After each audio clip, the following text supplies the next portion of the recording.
You are listening to the O'Brien and Bolt podcast.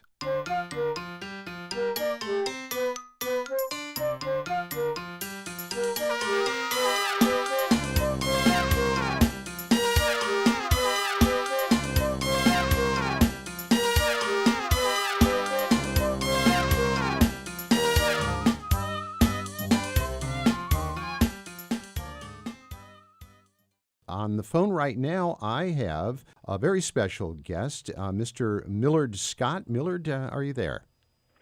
Yeah, hi. How are you? I'm doing just fine. Hello and welcome to the program. It's really a good show. Well, thank you. I'm glad you're... This your first day?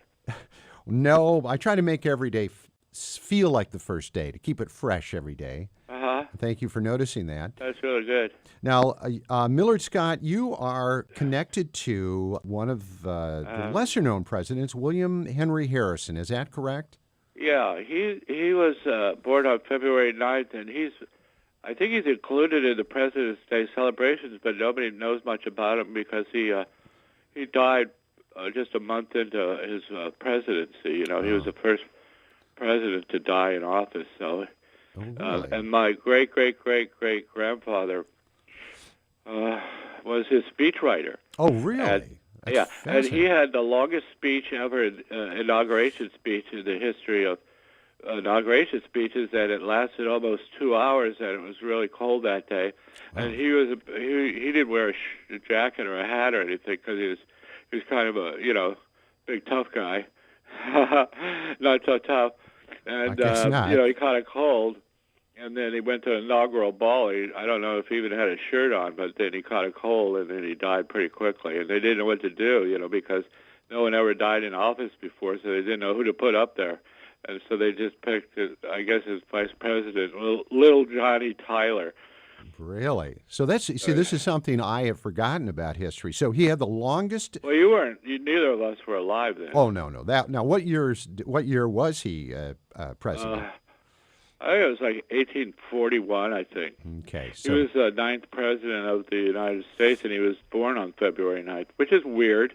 Well, that is, what are the odds of that happening? So he was... I don't know. Oh, I don't know. So he had the longest inauguration speech and the shortest term in office. Wow. He was nicknamed Tippecanoe. Remember Tippecanoe and Tyler, too? Oh, so he was the canoe. And then he was Tippecanoe. I see. And then the vice president, Tyler, was the person who became president. He was Tyler. And no, what did that mean mean exactly, Tippecanoe? Well, I think that was the river in Ohio. The Tippecanoe River? Yeah, Tippecanoe River in Ohio. He was big shot up there. That was called the Northwest Territories in those days. Oh, of course. Of course, there was no Oregon and Washington or anything like that right then. I guess there was an Oregon Territory, but I don't know anything about that. Right. Now, so your relative... He was born. He was a Englishman, though. He was born in America, but he was an English. He was still part of England, so he was actually an English citizen. And if he had been running for office today against Donald Trump, he'd have the same problem. Let's see your papers, as you're an English citizen. But wait a minute, I was born in the United States. So much of what was true then is true today. What comes around goes around. Right. And so your relative was... My great-great-great-grandfather was a speechwriter, and he didn't really like Harrison that much. So he wrote a really long speech knowing that the weather forecast was going to be really bad. I see. And so he tried to keep him out there as long as he could. That's what I think. What did he talk about in this 2-hour speech, inauguration? Well, thanks for voting for me. Okay, sure. Anything else? Things are going to be different. Well, what he did was he was one of the first presidents, too, that just, told people whatever they wanted to hear like they do now. Okay. I don't think Teddy Roosevelt really was a big game hunter that much, but because he sat around and he drank fine champagne and wine and stuff like that, and Harrison just told people what they wanted to hear, and that's how they won the election. They'd go around and say, "Oh, he never tells a lie," and he used to chop down railroad ties, and he Sure, made sure, split sure. rails and Oh, yeah. stuff like that. Oh yeah, that's right. That's what. Whatever you want to hear, that's what he did. Right. That's what he can do. Well, now, were there any memorable lines that came out of this 2-hour speech? No, I think it was more at the was- after parties. Oh, he said something quotable at the after party. Like, give me an example. He said, the story goes, he asked somebody for a box of Kleenex. Because he had a cold. He said, "Do I feel warm to you?" Mm-hmm. And then, because he was starting to come down right away with a cold, Right. and then later on became pneumonia, Oh, and they just went to bed. And they didn't know anything, and they put the barber, and they came and bled him, and then. oh, no. I hope there weren't I leeches. have a cold right now. Oh, I can kind of hear that a little bit. Well, there's something going around.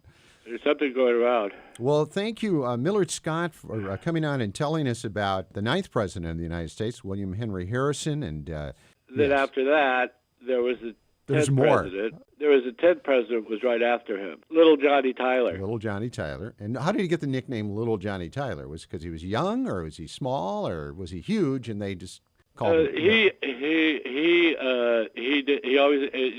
never finished his plates.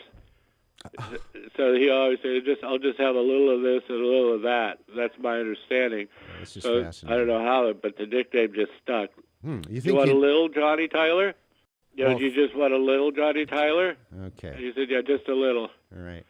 Well, thank you for coming on and telling us about. The meals in those days were, they had bigger portions and stuff. Why, Now, sure. they weren't so weight conscious as they are now. Yeah, They didn't sure. have anything like Weight Watchers or Right. Jenny Craig. I've seen some of those presidential portraits. I know what you're talking about. Okay. Well, thank you, Millard Scott, for Okay. shedding some light on your relative, your great I can't grandfather. hear anything out of my left side.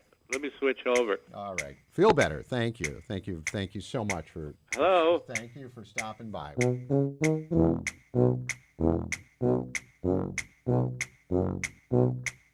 You've been listening to O'Brien and Bolt, the podcast. I'm Michael O'Brien, And I'm Geoff Bolt, and our job is to entertain. as well as inform You know, if you like what you heard today, please give us a big thumbs up on your source for. all your podcasts. And you can find us on Facebook at O'Brien and Bolt. Thanks.